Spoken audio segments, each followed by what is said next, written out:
नमस्कार साथियों, स्वागत है आपका एग्जाम सर स्टडी पर। इस वीडियो में हम डिस्कस करने वाले हैं पर्यावरण अध्ययन का महत्वपूर्ण टॉपिक जो आपके सीटेट एग्जाम के लिए इंपॉर्टेंट होने वाला है।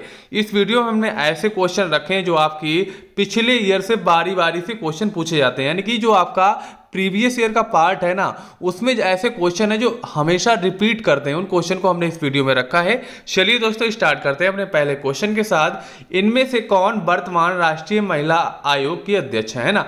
महिला आयोग की जो है भैया, राष्ट्रीय महिला आयोग के अध्यक्ष का नाम आपको बताना है, जो कि क्या हो जाएंगी। राइट आंसर हमारा क्या हो जाएगा?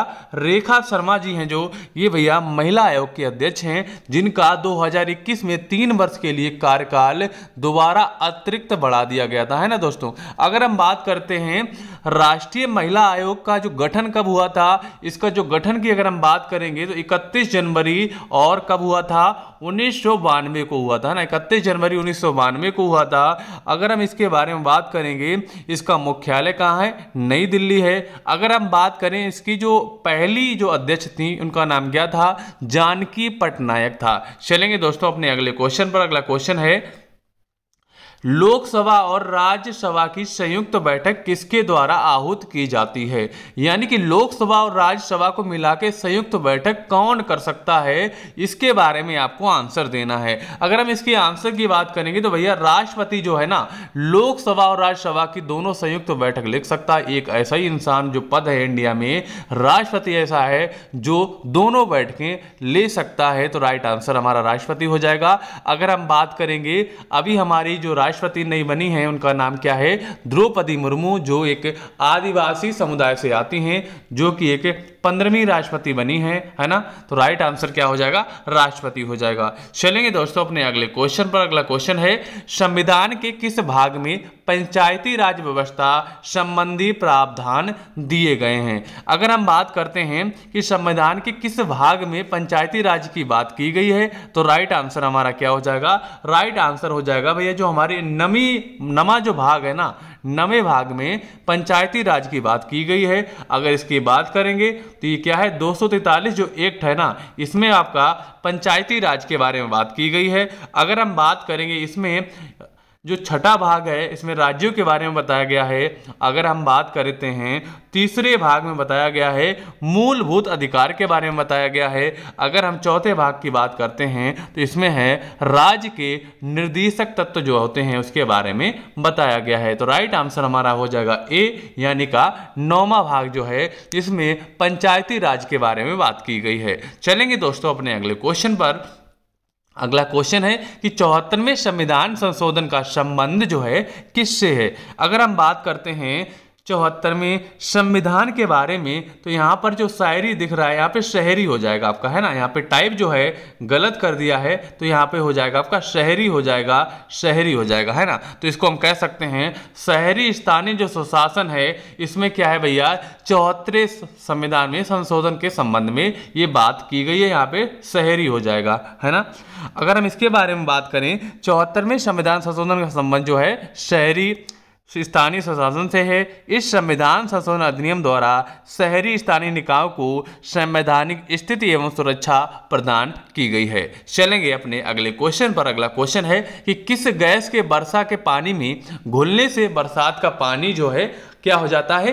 अम्लीय हो जाता है। अभी एक क्वेश्चन आपको पिछले वीडियो में पढ़ाया था, जिसे हम कहते हैं सल्फर डाइऑक्साइड, जिसे हम कहते हैं SO2। इससे क्या होता है कि ये भैया वर्षा के पानी में मिल जाती है गैस, जो पानी है क्या है? अम्लीय हो जाता है। जैसे कि आपने सुना होगा कि मथुरा में एक रिफाइनरी है, उससे निकलती है भैया SO2 गैस निकलती है, और बारिश होती है तो बारिश के साथ SO2 आ जाती है, जो ताजमहल पे पड़ती है, जिससे क्या ताजमहल का रंग जो है भद्दा पड़ता जा रहा है। यानी कि SO2 गैस जो है, अगर आप उसमें नहाएंगे तब भी दिक्कत करेगी, फसलों के लिए भी दिक्कत करती है। उसके अलावा जो SO2 है आपके कृषि में भी बहुत ज़्यादा दिक्कत करती है। इसके अलावा जो आपकी मृदा, जो मिट्टी में भी मिट्टी में भी नुकसान करती है। जो पाइपलाइन बिछी होती है ना, पाइपलाइन, उनको भी क्षरण होता है। किससे? SO2 गैस द्वारा, क्योंकि इसके द्वारा हो जाती है अम्लीय वर्षा, है ना दोस्तों। चलेंगे अपने अगले क्वेश्चन पर। अगला क्वेश्चन है, भारतीय संविधान में विधि का शासन विचार कहां से लिया गया है? अगर हम इसकी बात करेंगे दोस्तों, इसका राइट आंसर क्या हो जाएगा? इसका राइट आंसर हो जाएगा इंग्लैंड से लिया गया है। भारतीय संविधान में विधि का शासन जो है इंग्लैंड से लिया गया है। अगर हम बात करेंगे अमेरिका से क्या लिया है, अमेरिका से हमने लिया है मौलिक अधिकार जो है भैया क्या है, अमेरिका से लिए हैं। अगर मौलिक कर्तव्य पूछे जाए तो हमने ये रसिया से लिए थे, है ना। अब अगर हम बात करते हैं आयरलैंड से क्या लिया था, आयरलैंड से लिया था नीति निर्देशक जो तत्व हैं भैया आयरलैंड से लिए गए थे। चलेंगे दोस्तों अपने अगले क्वेश्चन पर। अगला क्वेश्चन हमारा है कि लोकसभा के चुनाव हेतु अधिसूचना जो है कौन जारी करता है ना। लोकसभा के जो चुनाव है इसकी अधिसूचना कौन जारी करता है, इसके बारे में आपको आंसर बताना है। तो राइट आंसर हमारा हो जाएगा कि भारत का जो निर्वाचन आयोग होता है ना, वही करता है भैया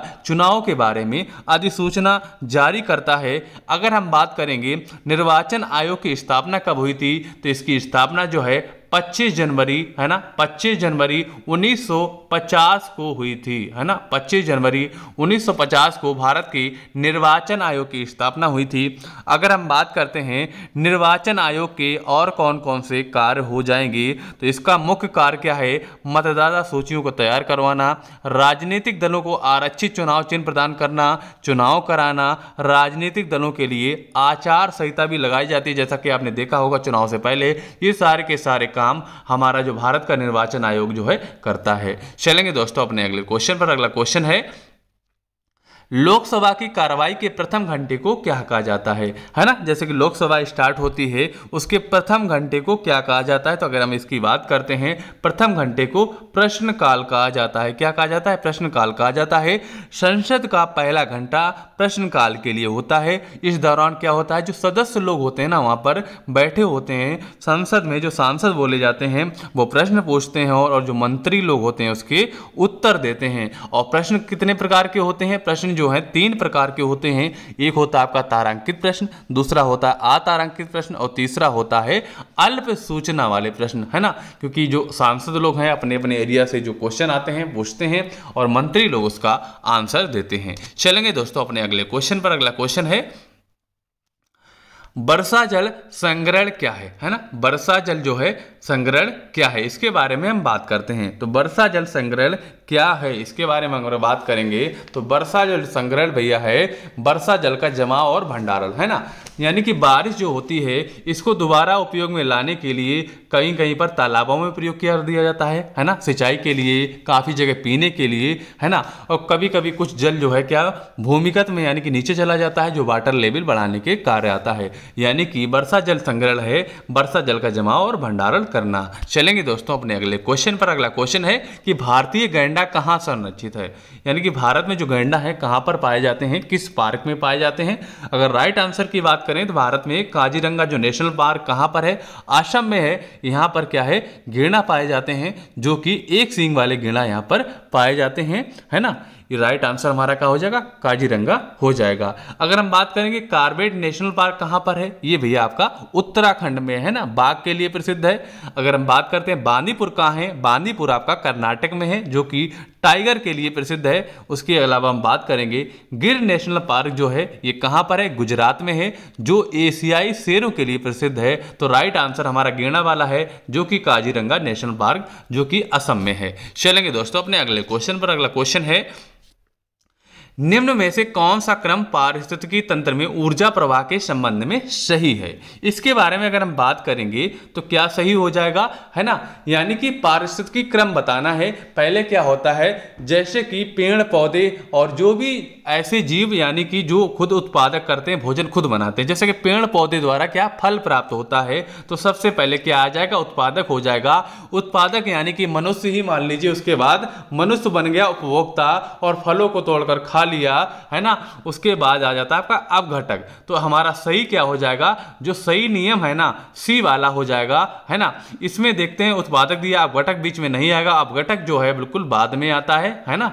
यानी कि उपभोक्ता बीच में आएगा, तो राइट आंसर हमारा सी हो जाएगा दोस्तों। चलेंगे अपने अगले क्वेश्चन पर। अगला क्वेश्चन है कि कौन सी ग्रीन हाउस गैस वातावरण में सबसे अधिक मात्रा में उपस्थित है। हम बात करते हैं ग्रीन हाउस गैसें। ग्रीन हाउस गैसों से क्या होता है, अगर ग्रीन हाउस गैसें हमारे वायुमंडल में बढ़ जाएंगी, जिससे क्या हो जाता है, ग्लोबल वार्मिंग हो जाती है ना। इसीलिए जो गैसें हैं ना अपने बैलेंस में अगर रहेंगी तो यहां पर क्या है, गर्मी ज्यादा नहीं पड़ेगी। अगर गर्मी ज्यादा पड़ेगी तो क्या हो जाता है, ग्लोबल वार्मिंग हो जाता है, और जो ग्लेशियर भी है पिघलने लगेंगे, जिससे क्या है भैया, तबाही भी मच सकती है अगर ज्यादा गर्मी बढ़ गई।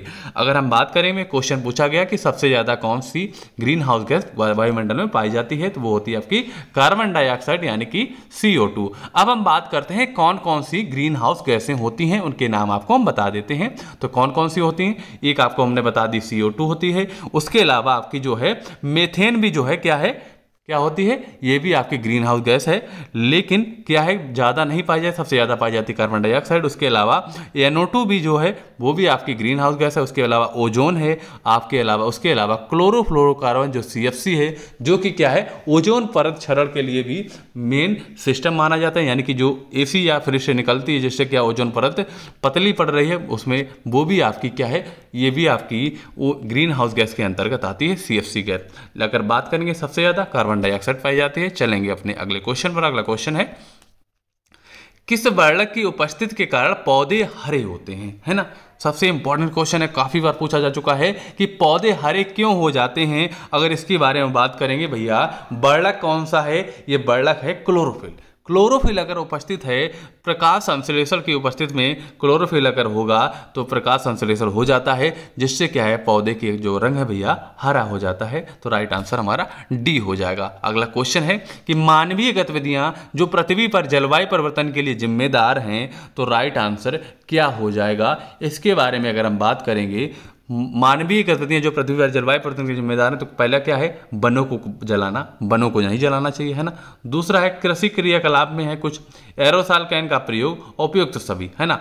यानी कि मानव जो कुछ है इस तरीके से प्रयोग कर रहे हैं, वनों को अगर जलाएंगे तो क्या है भैया, जो हमारा बारिश और जो आपका ग्लोबल वार्मिंग का सिस्टम है वो दिक्कत करेगा ना।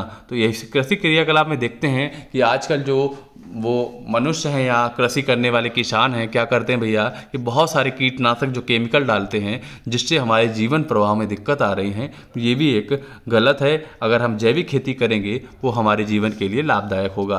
वैसे ही एरोसॉल कैन का प्रयोग भी, जो कि ये कीटनाशक के रूप में भी जाना जाता है, इसलिए हमारा सही आंसर उपयुक्त सभी हो जाएगा। अगला क्वेश्चन है, युवा फ्रियेसी फैमिली कौन सी फसल बायोडीजल उत्पन्न करने के लिए जानी जाती है। अगर इसकी बात करेंगे तो राइट आंसर क्या हो जाएगा, जेट्रोफा जो है इसका राइट आंसर हो जाएगा। यानी कि जेट्रोफा जो क्या है, यूफाबिएसी फैमिली की फसल है, जिसमें क्या है, बायोडीजल उत्पन्न की जाती है। इस पादप से प्राप्त होने वाले बीजों से कम कितना है, 25 से 30% जो है ना का तेल निकाला जा सकता है। इस तेल से कार आदि चलाए जा सकते हैं, इसलिए इसे बायोडीजल पौधा कहा जाता है ना। अगर हम बात करें कहाँ पर होता है, कांकीनाडा जो आंध्र प्रदेश में देश का पहला बायोडीजल संयंत्र जो है लगाया गया है। अगले क्वेश्चन पर चलेंगे कि जड़ी बूटियों की रानी, भारत की सबसे पवित्र जड़ी बूटी, इस औषधि पौधे का हिंदू धर्म में महत्व है और इसका वानस्पतिक नाम ओशिमम सैक्टम, इसको सामान्यतः किस नाम से जाना जाता है।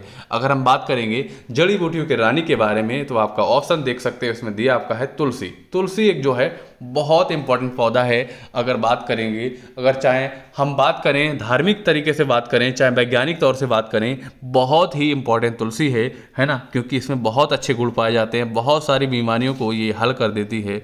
तो राइट आंसर हमारा क्या हो जाएगा, तुलसी हमारा इंपॉर्टेंट आंसर हो जाएगा। चलेंगे अपने अगले क्वेश्चन पर। अगला क्वेश्चन है, पीने के लिए सुरक्षित पानी को क्या कहते हैं, है ना। पीने के लिए सुरक्षित पानी को क्या कहते हैं, ये हमारा हो जाएगा पीने योग्य पानी हो जाएगा।